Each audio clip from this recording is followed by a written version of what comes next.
অর্থাৎ এটা একটা সাংস্কৃতিক মঞ্চ বলতে পারেন।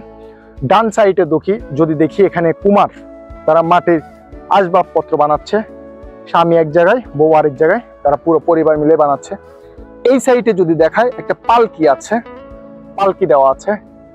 এই সাইডে যদি দেখায় একটা আপু ঢেকিতে বাড়া বানছে, আরেকটা আপু চাল ছাড়ছে কুলাই করে, গ্রামের দৃশ্য। এই সাইডে যদি দেখায় আপনাদের শুভ দিন আসুক, আপনারা দ্রুত বিয়ে করে ফেলেন, এটা দেখে আপনাদের জন্য তাড়াতাড়ি চিলিক ওঠে। চিলিক বুঝেন, চিলিক উঠবে। ডান সাইডে যদি দেখায় আপনারা হাল চাষ করেন, পাওয়ার টেলার দ্বারা হাল বওয়ার দরকার নয়, সেই আগেকার দিনের গরু দিয়ে হাল চাষ করবেন। এইখানে যদি দেখায় মানুষের থেকে মাছ বড়, সে লেজ ধরে বসে আছে, কিন্তু মাছটা যে কোনো সময় লাভ দিবে। জেলেটা জাল নিয়ে কাঁধে নিয়ে দাঁড়ায় আছে, কখন যেন মানে খেওয়া দিবে। আর হ্যামিলিয়ানের বাঁশিওয়ালা বাঁশি বাজাচ্ছে, কাউকে পাগল করার চেষ্টা করছে, কিন্তু পাগল করতে পারছে না। বাম সাইডে এক বাবাজি মাল খেয়ে টাবুটুবু হয়ে মাথা কি করবো হাতের দিকে দিয়ে বসে আছে, আরেক বাবা কলকি টানতেছে, আরেক বাবা একেবারে জন্মদিনে ড্রেস পরে দাঁড়ায় আছে। এখানে আবার মুরব্বী চিন্তা করছে কি করা যায়। এখানে এক আপু বসে আছে, আরেকজন কেমন হয়ে বসে আছে আমি জানি না, আরেকটা সাপ দেখা যাচ্ছে এই পাশে।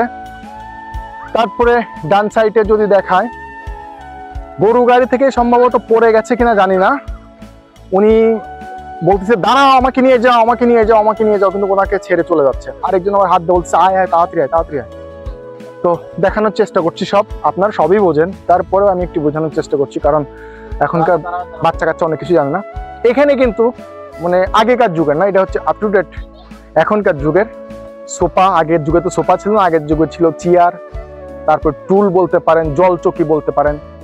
এখন দেখেন ওনারা সোফার উপর বসে আছে, আবার প্যান্ট শার্ট ইন করে বসে আছে, আরেকটা আবার ভাব নিয়ে কান্দের উপর হাত দিয়ে বসে আছে। মানে বর্তমান যুগের বোঝেন না, ভাবই আলাদা। এ পাশে বেচারা খড়ি কাটতেছে, কাঠুরিয়া এক বোঝা খড়ি বেঁধে রাখছে। এখানে আবার কাঠের ডুম, এটাকে আপনি যদি বলেন যে মানে কেটে কেটে সাইজ করে রাখছে ফার্নিচার বানানোর জন্য। এই পাশে উনি কি করছে, ওনার হাতে একটা কি যেন দেখতে পাচ্ছি, বল না কলসি তাও জানি না। আর এই পাশে কাকাতুয়া পাখি।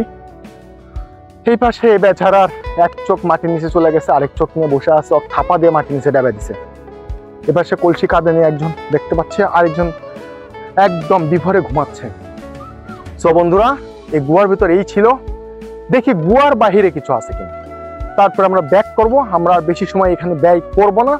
তারপর আপনাদেরকে দেখানোর চেষ্টা করছি গুহার বাহিরে কিছু পাই কিনা। গুহা থেকে আমরা বের হলাম। সো এ পাশে আর বেশি দূর যাব না, যতটুকু দেখানোর আপনাদেরকে দেখাইছি, বাকিটা আপনারা নিজেরা এসে দেখে নেবেন। এই সাইডটা যাব না বললেই কি আর হয় বলেন, প্রত্যেকটা জায়গায় দেখার মতো, কোথায় দেখাবো না আপনাদেরকে বলেন।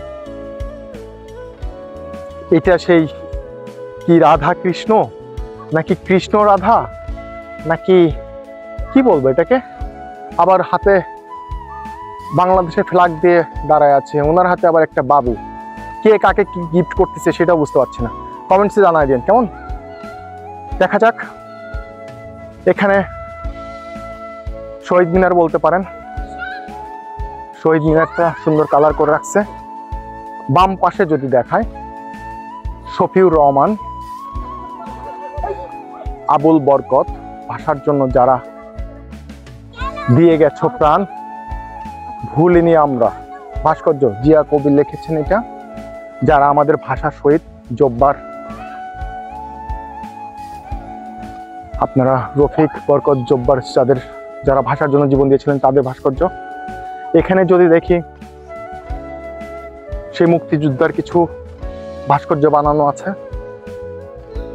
আর একটু সামনে যদি ডান সাইডে দেখি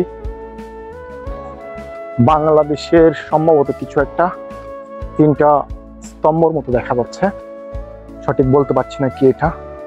এই পাশে আমাদের স্বাধীনতা এবং শান্তির জন্য যারা আত্মস্বর্গ করেছেন তাদের তরে আমাদের এ ভালোবাসা নিবেদন, বুঝতে পারছেন। আমরা সামনের দিকে আর যাব না ভাইয়ারা, আপনারা যদি আসেন সামনে কিছু একটা আছে, সম্ভবত এটা দিয়ে আবার ওই পাশে যেতে হবে। সো আমরা যাচ্ছি না, আপনারা পরে আসলে দেখে নিন।